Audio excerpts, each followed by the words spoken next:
It's been a while since I sat down and watched an animated movie by Studio Ghibli, when Marnie was there. A recent film that just came out, and it was sent to me by a fellow Chibit, which is Danny, and asked me to review this. And I had this on my radar for a little bit now, because one of my friends was telling me to actually watch this because it was very sad. And so, I decided to give it a shot. Now, the thing is, today, I'm not here to bring all of you a review. I'm actually here to bring all of you a recommendation, / my impressions of the movie. The reason for this is because I don't want to really spoil the plot twist of this movie that happens towards the end, because it definitely made me have tears of happiness when I finished it. And I don't really want to spoil that for you all. I want you all to see it for yourself. So, mainly this video is about convincing you all to probably try to give this movie a shot, to see if you like it for yourself. But, I mean, I think everybody, if you are into anime, you like anime movies, you probably have heard of Studio Ghibli before. You probably have heard of their previous works they made. They have so many good movies they have made. Like, one of my personal favorites is Spirited Away, or Howl's Moving Castle. And because of this, you know, their well-known fame in this studio for making beautiful movies, I decided to eventually give this a shot when Marnie was there. Now, you're probably all wondering right now, what is it about? Exactly what is the story being told in this said movie? So, to get into the nitty-gritty, or the main foundation of the plot, it's about a main female character which she goes by the name of Anna, and she hates herself. She hates her very being. She dislikes what she is, she dislikes her personality, she dislikes what she does.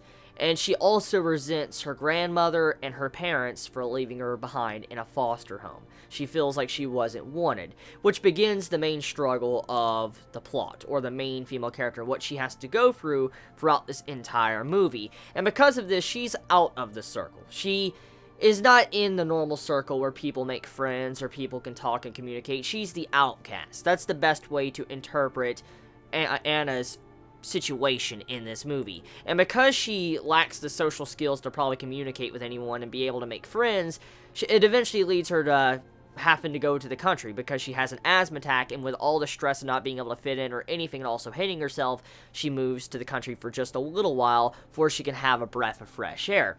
And one thing leads to another, to where eventually she discovers this old abandoned mansion that is on a marsh of some kind.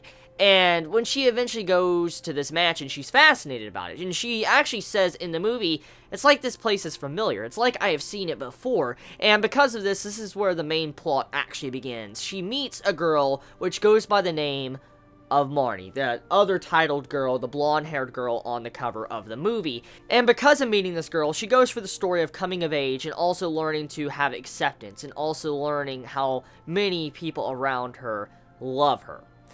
And which, I have to say, was beautifully executed by Studio Ghibli. I feel like the writer, even though it wasn't Miyazaki that actually wrote this film, I still believe the person that worked on this movie right here when Marnie was there did an excellent job with a lot of the scenes that was done and showcased throughout this movie. And if there's only one thing I'm really kind of confused about, or some of the things that make you probably scratch your head about this said movie, it's kind of how it handled the relationship between Anna and also Marnie, because throughout the entire movie, I have to admit, I thought it was going to be more of a Yuri love story. The way it continued to move on throughout the entire movie with these, like, these illusions or delusions that Anna was seeing throughout the entire movie, and when she was having this dreamlike state of seeing Marnie, you know something's going on, and because of this, you thought there was some form of ghost or something, and eventually the way it was going, it made it look like it was going to be like some form of Yuri story, and I'm like, that's interesting, but then when you get to the, you know, actual plot twist, which I'm not going to spoil,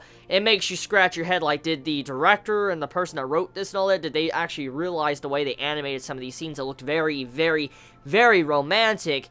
Did they realize the way it looked like some form of Yuri relationship? Because I'm curious about it because of the outcome at the end of the movie. But regardless of that, though, I feel like the music score to the art is just everything you come to know and love about Studio Ghibli. The art is beautiful. It is absolutely beautiful with the visuals, to the backgrounds, to the characters. Everything is absolutely stunning in this movie. Definitely something that's very comparable to other movies of Studio Ghibli when it comes to their artwork and animation. Now, in terms of being one of the better movies of what Studio Ghibli has come out, I'll say it's a good one. It's a very good one, and it's definitely not a bad movie. It's actually a very good movie. But in terms of being in their probably top 3, top 5, I personally wouldn't say that. But it is definitely a movie I would recommend if you're wanting to see a good, interesting movie to bypass the time. So that is my recommendation on When Marnie Was There. I'm sorry, I just don't want to spoil the outcome because it's just too beautiful. The outcome and the meaning behind it was just way too beautiful, and I just don't want to ruin that surprise for many of you. Hopefully this video actually allows a lot of you to dive in and probably start this movie for yourself.